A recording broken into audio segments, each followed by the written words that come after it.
We discussed the fourth story in A Silent Song, and the story is Leonard Kibera's short story, A Silent Song. Bane is both blind and crippled. He endures immense and multi-layered suffering. His life is marked by constant pain, deprivation, isolation, and humiliation. In this video, we discuss in detail Mbane's plight. Bane suffers chronic physical pain. He suffers excruciating and recurrent physical pain.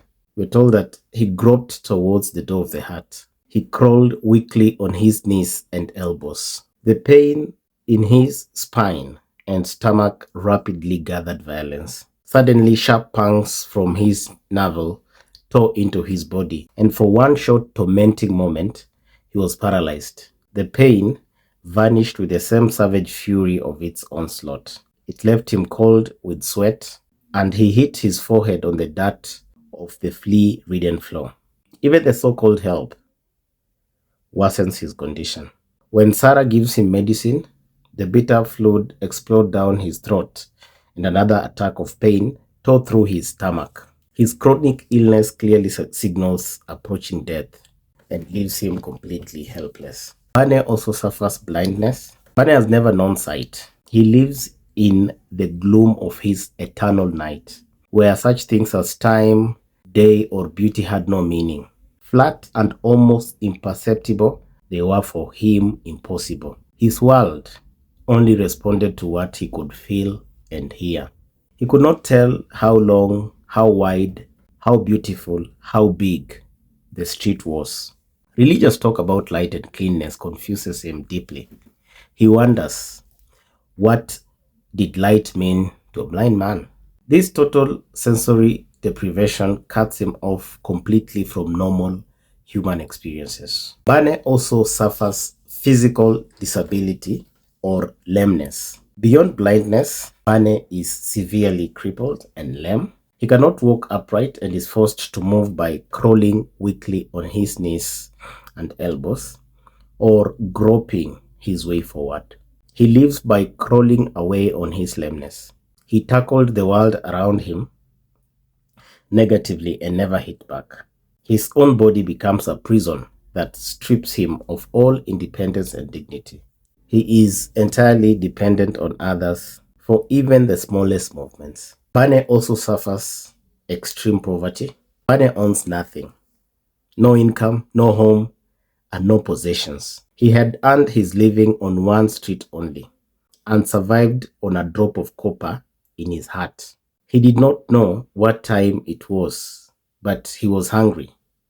When the street became deserted, he would then steal into the back lane, unsheltered but undisturbed. He is intimately familiar with empty pockets and knows that money was the essence of urban life. This grinding poverty defines and limits every aspect of his existence. Bane also suffers social isolation. Bane lives an intensely lonely life. All his life, he had been speaking to himself in his thoughts. Except for his mechanical plea of yes, he had no one to address but himself. Now, if anyone spoke to him, he could only carry the subject on a line of uncommunicative thought in his own mind. Even in his brother's hut, no one spoke for a long time. This deep isolation intensifies his psychological suffering and leaves him emotionally alone. Bane also suffers religious coercion. In his final hours, Bane faces heavy religious pressure. His brother Ezekiel repeatedly asks, Mbane, do you believe in God? When Mbane answers, I don't know, Ezekiel becomes angry and he says, you're worse than Judas. Ezekiel threatens him with hell and insists on baptizing him. This aggressive pressure adds emotional and spiritual torment as Mbane lies dying. Bane also suffers social neglect and dehumanization. Bane is treated as human waste, unnoticed and disposable. It sometimes surprised him that the big vehicle, which emptied the dustbin, had never swept him away. Some good Christians call him able-bodied, only crippled more every day by the idleness of leisurely begging. They had forgotten him. But had they ever remembered or ever actually noticed him. The occasional coins replace genuine compassion, making him feel completely worthless. Bane also suffers in his new confinement. After being rescued from the streets, Bane enters a new form of suffering. His brother brings him to this hut, which felt so serene, yet so suspicious. It becomes his new confinement. He loses even the little freedom he had on the streets. He is now completely dependent. Sarah has to lift his head to give him medicine. The dirty, flea-ridden environment and his brother's oppressive silence turn the so-called rescue into another prison. Bane also suffers exposure to harsh weather. On the streets, Bane endures extreme weather conditions without shelter.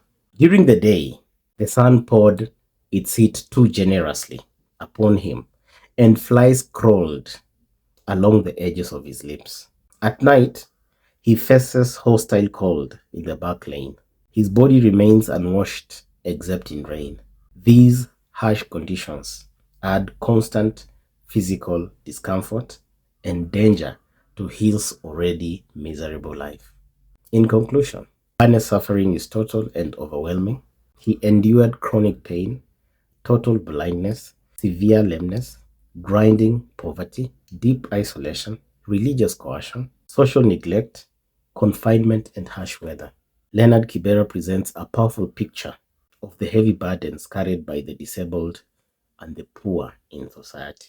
Bane's plight reveals how one person can suffer in almost every aspect of life.